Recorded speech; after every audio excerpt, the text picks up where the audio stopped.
কি ব্যাপার? নজরুল রাস্তার কোলে জমি কিনে বাড়ি করছে, আমাদের চেয়ারম্যান সাহেবের জানানোর প্রয়োজন মনে করলো না? আমাদের চেয়ারম্যানের বাদ দিয়েও বাড়ি করছে, ওর একটা ব্যবস্থা করেই ছাড়ছি। যাই চেয়ারম্যানের কাছে যাই। চেয়ারম্যান সাহেব বাড়িতে আছেন নাকি? আপনার সাথে একটা কথা ছিল। কি ব্যাপার শুভ, হঠাৎ আমার বাড়িতে? আর এত হাঁপাচ্ছিস কেন?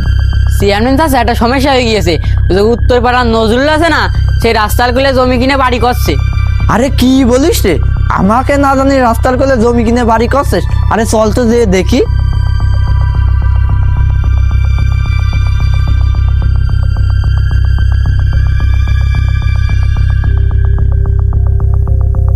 চাচা, এই যে নজরুল এই বাড়ি করছে।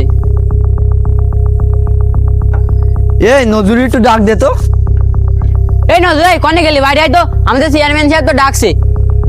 এত বড় একটা বাড়ি করলো আর আমার জানানোর প্রয়োজন মনে করলো না? এ আজকে আসুক, এর একটা বিহিত আমি করছি। আরে চেয়ারম্যান চাচা যে, আসেন আমার বাড়িতে এসে বসেন।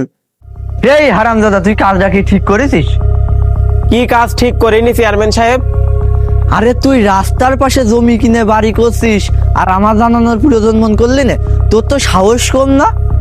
মানে আমি বুঝলাম না, আমার কষ্টে করা টাকা দিয়ে আমি আমার বাড়ি করছি, তা আপনাদের মতো নেতা দালালদের জানাবো কি জন্য? কি তুই আমাকে দালাল বললি? তোর তো সাহস কম না? আমার কিন্তু অনেক ক্ষমতা আছে, চাইলে কিন্তু আমি তোর বাড়ি ঘর ভেঙে থিয়ে যেতে পারি।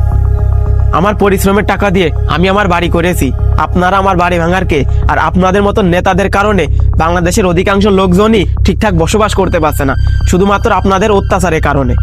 তোর তো সাহস কম না? তুই আমাদের চেয়ারম্যানের মুখের উপর কথা বলিস। আজ আমি যদি অন্যায়ের প্রতিবাদ না করি, তাহলে আমাদের মতো মানুষজন ঠিকঠাক বসবাস করতে পারবে না।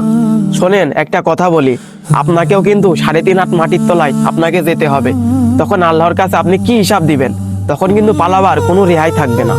তাই দুনিয়ার বড়াই বাদ দিয়ে আখিরাতের চিন্তা করেন, ইহকাল এবং পরকালেও শান্তি পাবেন। আমি ওসবের ভয় করি নে। তুই যে এত আমার জ্ঞান দিলি, এসব আমার সব মাথায় থাকলো। এর ব্যবস্থা খুব শীঘ্রই করব। এই চল।